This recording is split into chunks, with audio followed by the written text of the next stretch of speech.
Love is compassion. What's up, good peoples?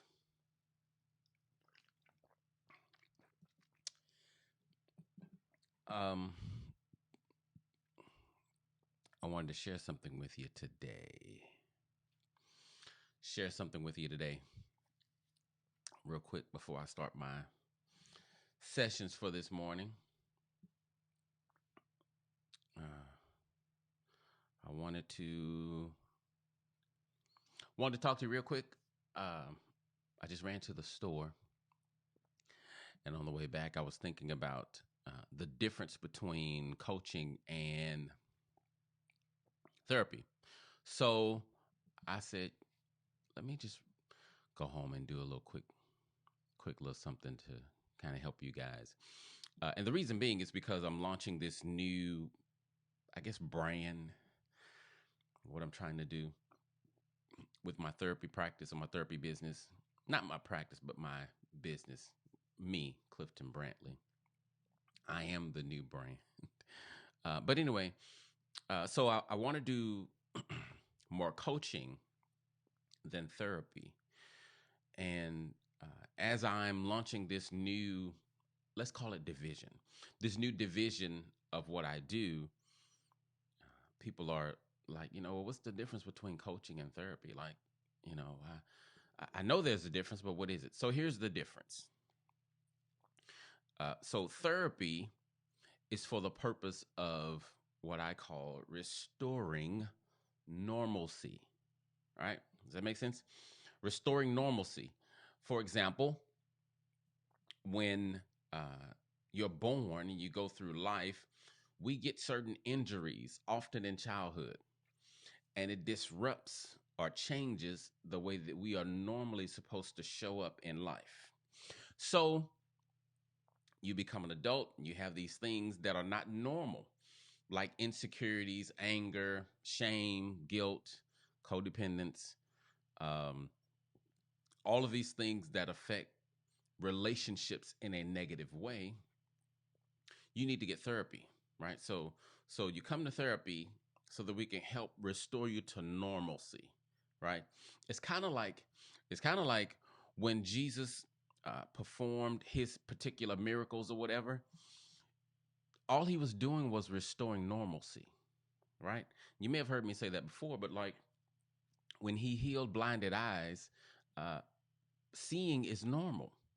So he just gave them what they supposed to had already. So eyes are supposed to see, and he fixed it. He did not give them X-ray vision, right? So he didn't give them superhuman abilities. He just restored normalcy.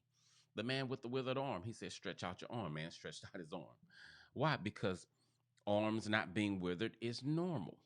So in the same way, therapy really just restores normalcy.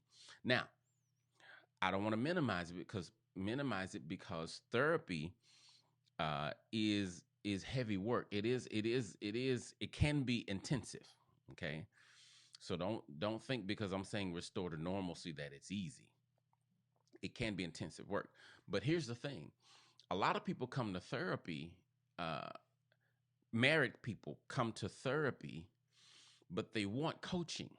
And how I know that is because they want me to tell them how to do what they've signed up to do when they don't have the ability to do it because they need therapy and not coaching, because individually they have things that need to be restored to normalcy. And those are the things that are affecting you in this relationship. So now, once you get that part fixed, then you are ready for coaching. So coaching is more of a guidance, a direction. Think about this. Think about when Kevin Durant got hurt in the playoffs last year. So he was injured, right? So when he was injured, he didn't really need a coach, right? He needed therapy. We're relating therapy to the doctor in this analogy, but he needed therapy, right? He didn't need a coach. It won't be until he gets well that he'll then need a coach. Now, what does he need a coach for? To be successful at what he's trying to do, right? All of the great players need coaches. Michael Jordan, as great as he was, he became greater or better when he got a certain kind of coach, right? And so the purpose of a coach is really to push you. A coach pushes you, a coach guides you. A coach a coach can push you beyond what you think your limit is, right? Just yesterday, me and my lady was working out, and she's just starting her workout journey, and so we were outside, and she was doing some. What were we doing? I can't remember what exercise we were doing, um, but whatever it was, I helped her fix her form, right?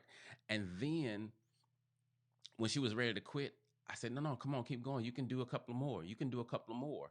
And she did a couple of more. And then when she was doing push-ups. So she was doing the what I call girl push-ups. Hold up, hope I don't offend anyone by saying that, but push-ups on your knees. And so she's doing the push-ups, but her back was arched, and she was like her chin and stuff was going down, but nothing else was moving. And so I said, no, no, no, fix your back, straighten your back, go all the way down as far as you can, and then push up, right? That was more difficult for her to do, and she struggled at it. But if she didn't have a coach, she would have done it the way that was comfortable. And that's all of us, whether you believe it or not. You can be as disciplined as you want, you can be as focused, as determined, but at some point, you need a coach. Because even so, when you're determined, when you get out there, let's continue with the exercise analogy. Let's say you're working out and let's say you're running. You're more than likely going to quit when you get tired. When you think you've reached your limit, okay, whew, I've sweated. I ran 30 minutes. I'm tired. That was a good workout. But your coach may say, no, no, no, no. Keep going. You can go one more. And you'll be frustrated and you'll be like, what? But you'll do it. Your coach will help push you past what you think your limit is so that you can be great. So that's the difference between coaching and therapy. And so my goal is to coach more couples to have a great marriage uh, than doing therapy, because really, if we're really honest, couples don't really need therapy. Individuals need therapy. Couples need coaching, right? Because when you have a marriage that's sideways, it's really not the marriage; it's the people in it. It's the way you interact with your spouse that has your marriage sideways. You probably don't have marriage issues, you have individual issues. Those individual issues are causing the marriage to be the way it is. So, uh, that's the difference between coaching and therapy. I wanted to share that with you and give it to you. Um, and I hope it was helpful. And that's all I have. So, hope you guys enjoy your Tuesday. Oh, let me give this plug. Don't forget, tomorrow is Wednesday. My weekly webinar is at 1 o'clock tomorrow. If you want to sign up for the webinar, go to, I still haven't created that slide, but go to cliftonbrantley.com and sign up for the webinar. And you'll get an email reminder about it. So you get an initial email, and then you'll get another email like 30 minutes before it starts. But it's tomorrow, Wednesday. However, look, if you can't watch the webinar live at 1 o'clock tomorrow, still sign up, because then you can get the replay link so you can watch it later. But if you don't sign up, then you will not get the replay link. So if you want to, and tomorrow is the third installment of the love series that I'm doing, and tomorrow's going to be a little deeper than it had it's previously been. So I think it's going to be good. I'm looking forward to it. Okay. So, all right. Well, I got to get ready for work, which is going to be right here in this room.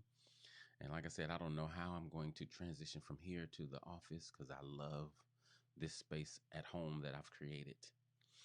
Anyway, you guys enjoy your Tuesday, and I hope to see you tomorrow on the live webinar.